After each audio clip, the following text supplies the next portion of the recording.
आपको यूनिट 2 का अनमोल रत्न का पाठ 1 पढ़ाने जा रही हूँ। आप लोगों का पाठ 1 है गुरु नानक देव जी। आज मैं आपको गुरु नानक देव जी के बारे में बताने जा रही हूँ। गुरु नानक देव जी का जन्म लाहौर से 40 मील की दूरी पर तलवंडी नामक गांव में 15 अप्रैल सन 1469 ईस्वी में हुआ था और इस दिन क्या था, कार्तिक पूर्णिमा का दिन था। यह इस समय नानकाना साहेब कहलाता है।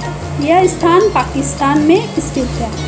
तो जहाँ पे नानक जी का जन्म हुआ था, तलवंडी, जो अब नानकाना साहेब के नाम से जाना जाता है। इनकी माता का नाम तृप्ता तथा पिता का नाम मेहता कल्याण राय था।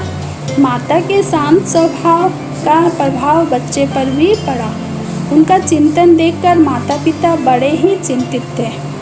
उन्हें संसार के धनी व्यक्ति के रूप में देखना चाहते थे और उन्होंने नानक को 20 रुपये दिए और कहा, जाओ तुम भाई बाला के साथ जाके इस 20 रुपये का तुम सच्चा सौदा करो। तो इस पर नानक जी ने क्या किया, जो तपस्या में लीन तथा साधु संत थे, दीन दुखी थे, उन्हें भरपेट भोजन कराया और वापस आ गए। बचपन से ही नानक देव जी धर्म ईश्वर संबंधी बातों में रुचि लेते थे। वे अपने साथियों के साथ प्राय भजन कीर्तन में लगे रहते थे और अक्सर अपनी आंखें बंद करके भगवान में लीन रहते थे। तो बचपन से ही क्या था, नानक जी को भगवान में और गरीब दुखियों की सेवा करने में ही आनंद आता था और जो खाली समय रहता था वो अपने आप को भगवान में लीन करते थे और उन्हें जो जेब खर्च के लिए पैसे मिलते थे उससे वो क्या करते थे, गरीब दुखियों में बांट दिया करते थे।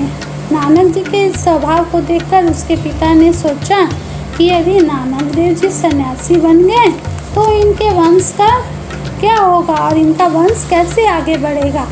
अतः पिता ने बटाला गुरदासपुर निवासी मूलचंद की पुत्री सुखनल्ली के साथ इनका विवाह कर दिया। इनके 2 पुत्र हुए, एक का नाम श्रीचंद था और दूसरे का नाम लक्ष्मीदास था। लेकिन इनका मन परिवार में नहीं लगता था। इन्होंने अपना घर बार त्याग दिया और गरीबों की सेवा में लग गए और ये साधु संतों के साथ रहना, उनकी सेवा करना, उनके बीच में ईश्वर का भजन करना इनकी दिनचर्या बन गई थी। यानी इनके रोज़ की ये रूटीन बन गई थी। दिनचर्या मीन्स डेली रूटीन, ये लोग इनकी दिनचर्या बन गई थी।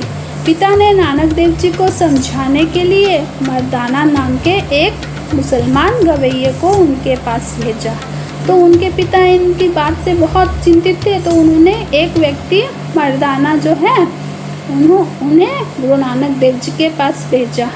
किंतु जब वे गुरु नानक देव जी के पास गए तो गुरु नानक देव जी के उपदेशों का इन पर ऐसा प्रभाव पड़ा कि वो उनके शिष्य बन गए।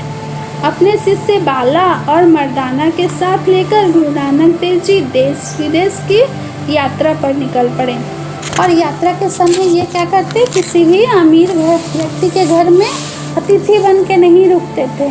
ये हमेशा क्या करते थे, गरीब घर में अतिथि स्वीकार करते थे, अतिथि बनना, और उनके घर में जो भी रूखा सूखा मिलता था उन्हीं को वो प्राप्त करके खुश होते थे।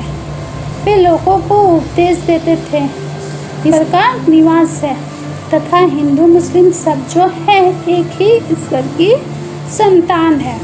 नानक देव जी हमेशा ऊंच नीच, बड़े छोटे का भेदभाव को दूर करने का प्रयास करते थे।